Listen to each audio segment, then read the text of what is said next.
In our world today, we see systems of oppression at work on every level.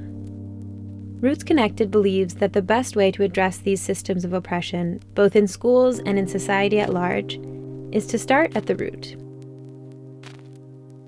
We look to target biased attitudes before they give way to acts of bias and discrimination, through curriculum, classroom practices, and deep community building with all stakeholders in the school community.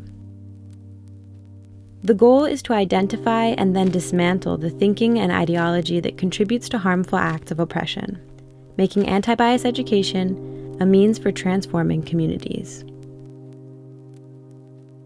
But what is anti-bias education and how do we implement it?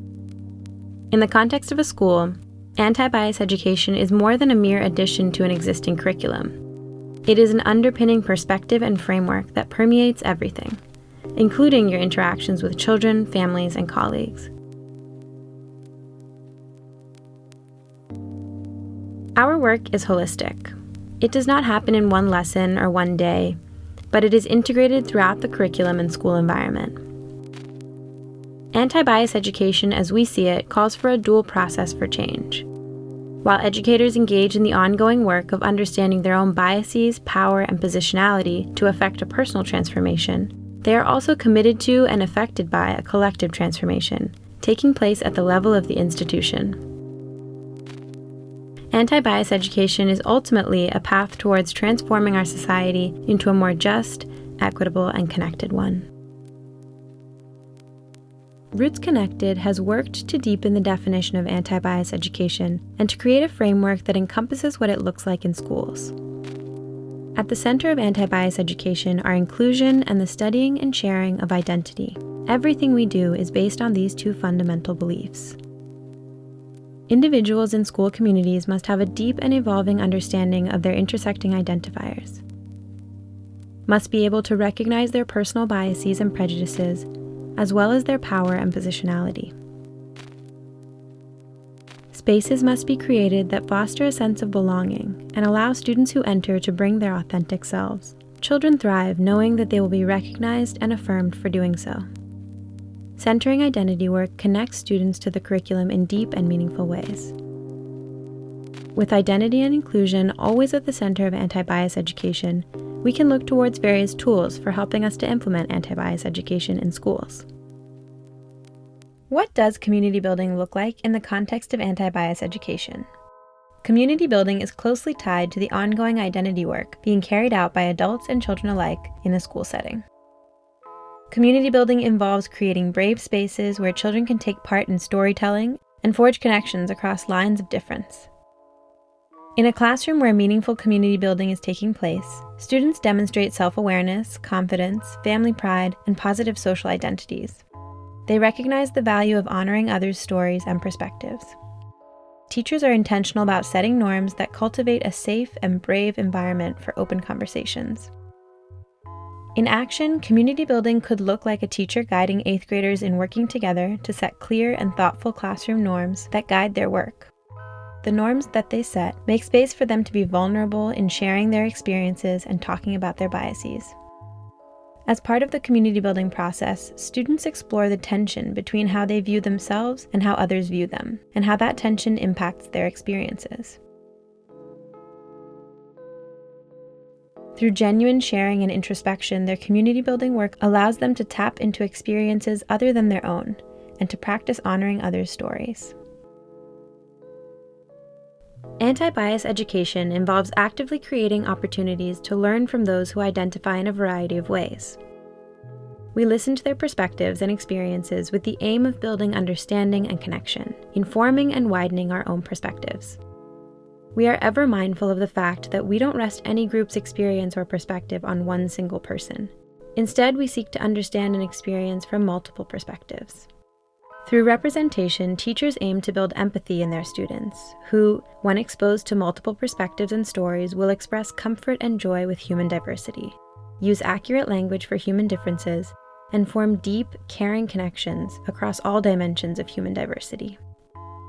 In action, representation could look like 3rd graders learning about Native people, During the course of the unit, teachers work to move beyond a tourist curriculum and spend time unpacking images and understanding how they tell a narrative of Indigenous people throughout history and in the present day. They avoid reducing an entire group to a single story by finding and listening to multiple perspectives and considering the nuances and intersectionality within communities. Children build empathy for the people around them when they are given an opportunity to understand their stories and experiences, and children feel empowered to bring their full, authentic selves into the classroom when they see themselves represented in the curriculum. Critical literacy in the classroom begins with teachers interrogating their own implicit biases and considering power, positionality, and perspective in reading the world around them. Teachers will foster in each student the capacity to critically identify bias in classroom texts and other resources by giving students the tools to question what they read, see, and hear. Through critical literacy, students recognize injustice and have language to describe what injustice looks like and the impact it has on people. In turn, students learn to look for power, positionality, and perspective in the texts that they read. In action, this could look like second-grade students analyzing and challenging stereotypes in fairy tales. Second graders read texts and ask questions like, "Who is represented in this story?" or "Who is missing from this story?" When young children are given language to question norms and understand the generalizations they see being made about various groups of people, they begin to push back on those generalizations in the classroom and in their social worlds as well. They are able to deconstruct unjust ideas and begin to reconstruct the world they want to see.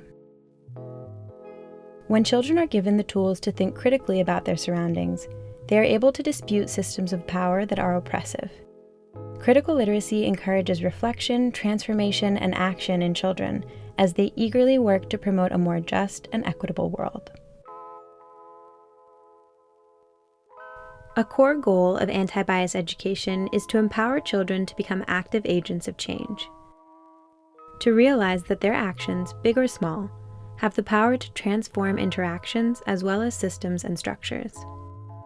Through anti-bias education, teachers expose students to various forms of action and cultivate each student's ability to stand up for oneself and for others in the face of bias and injustice. Through learning about social action, students understand that they can stand up against discriminatory words or actions in a variety of ways to make a change. In action, this could look like a kindergarten class inviting each student's family into the room to share about themselves. Kindergartners build connections through direct experiences, learning about each other's families, and seeing how each family answers the same questions. Students are struck by the way that the families they see represented in the TV shows they watch don't match the diversity of the families in their lives, and they write letters to large TV networks to ask for more diversity and inclusion in TV. Children have an innate desire to create positive change in their communities and in the world at large.